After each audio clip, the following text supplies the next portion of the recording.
Hi, my name is Jerry Wise, and I'm a relationship expert and coach just on the north side of Indianapolis. I'm also the director of the Center for Self-Differentiation. This video today is entitled Abandoning Your Fear of Abandonment. Throughout the years, I've had many clients. Even currently, I get emails and people who send me letters who ask me, how can I reduce my fear of abandonment? How can I heal or help my fear of abandonment? Now, there's a couple great books out there I'd like to recommend. Help with different aspects of the fear of abandonment, and they're out there as well. I like a Bowen family systems approach to healing abandonment because it addresses the core problems causing the triggering of the abandonment. It addresses our past and our family of origin issues. It addresses our need to be self-differentiated, which reduces triggers for abandonment fears. Low self-differentiation, low self-esteem, low self-image really keeps us vulnerable to our fears of abandonment. And we're more likely to be triggered and have those abandonment episodes. While abandonment fears may be a lifelong struggle, I believe a significant reduction in this fear can be achieved.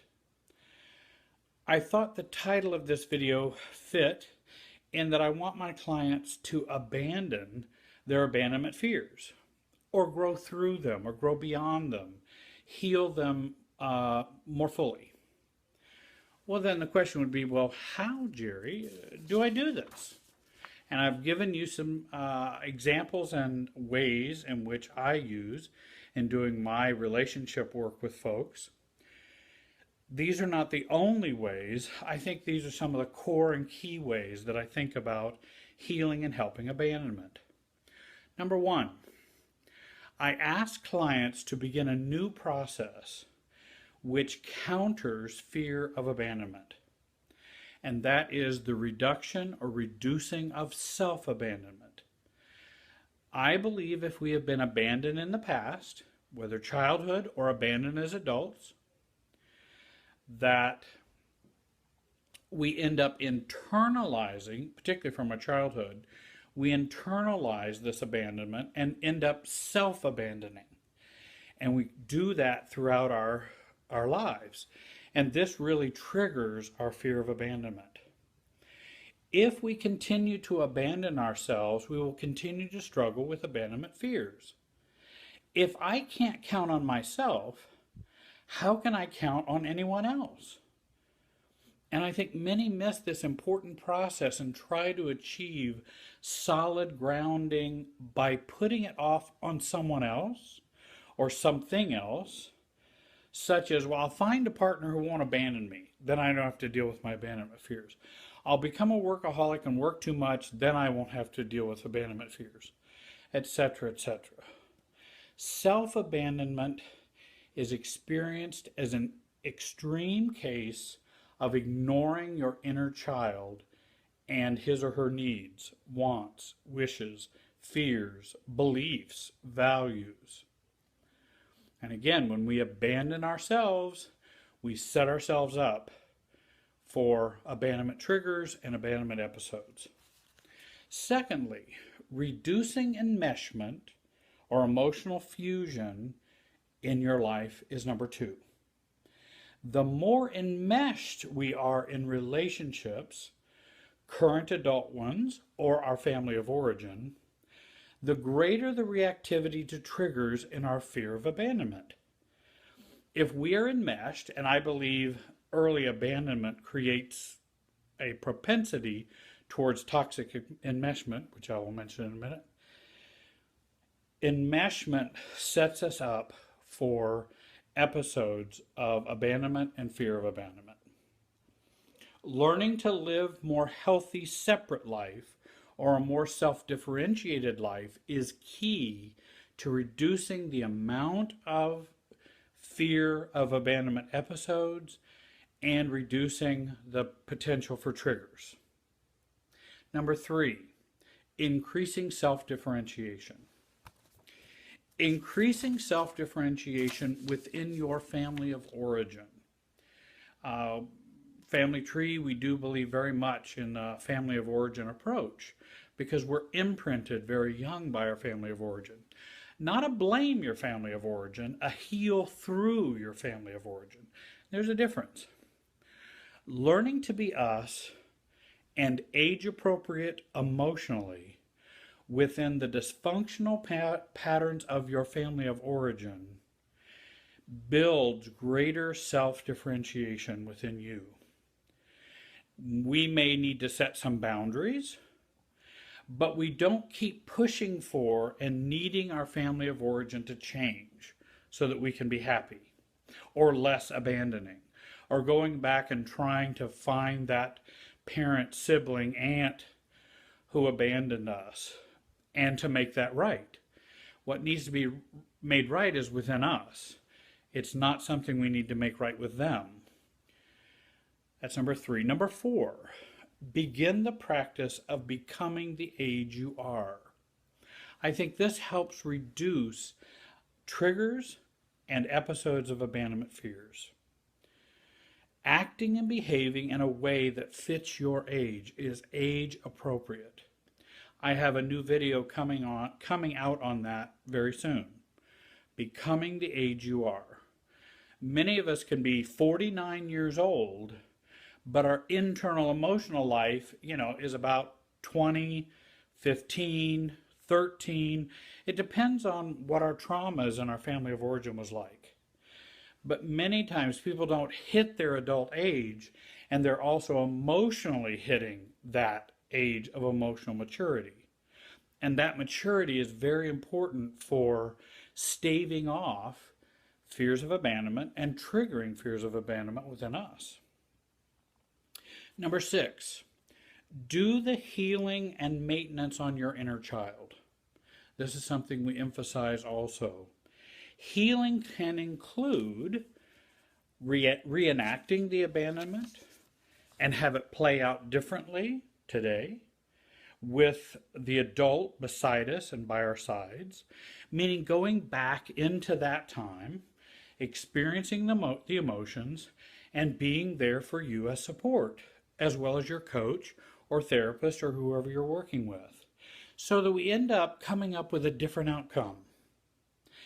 And I believe it's never too late to have a happy childhood. Maintenance, that was healing, this is maintenance, would look like this. It would be like caring for the inner you.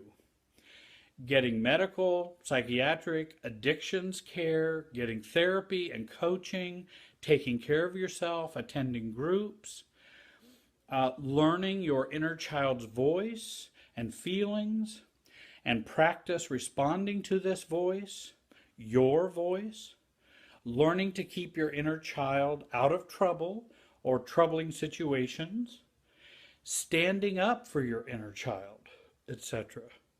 That kind of inner child work will reduce the episodes of fear of abandonment and abandonment issues, and will also reduce the vulnerability of the triggers. Number 8, letting go emotionally of your primary abandoners. Believe it or not, there are many folks who want to work on their abandonment, heal their abandonment, but do not wish to let go of their abandoner or to emotionally distance themselves from them in a healthy way. Now, they may be cut off from them, but cut off and resolving those feelings towards them are two different things.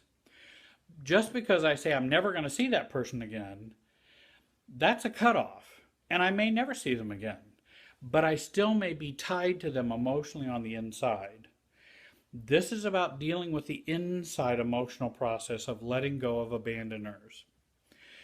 Believe it or not, sometimes we don't want to let go of our abandoners, particularly those from our past, because of these reasons. And these are just a few. There are others. we still want them, meaning the abandoners, to change and not abandon us. We're still tied into that process. We want that to be different. We don't want them to change because we get some emotional mileage out of being a victim. We don't want to let go of our abandoners because we fear if we don't have our abandonment, we won't have anything on the inside. If I let go of my abandonment, who would I be? And that's kind of scary or frightening. We feel they still need to be punished, the abandoners.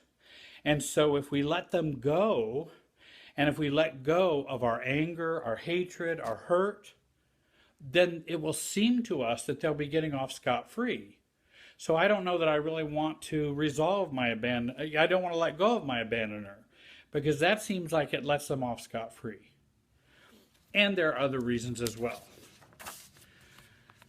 So I want to say, remember, your family of origin does not have to change for you to reduce and begin to heal your abandonment issues.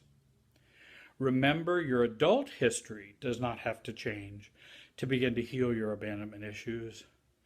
And your childhood history does not have to change to begin to heal your abandonment issues. I believe abandonment and rejection in childhood sets us up for toxic enmeshment as adults, and over closeness, which is set up for reliving the abandonment, for reliving the abandonment, not relieving, for reliving the abandonment over and over in our adult relationships. And that's the cycle and the process we want to stop or interrupt. If you want to learn more about abandoning the fear of abandonment, please give me a call. My contact information is on the screen. You can learn more about us. You can find me on, and please share my videos with your social media. They are free, and we try to provide good information for those who are hurting. I appreciate you watching today, and have a great day.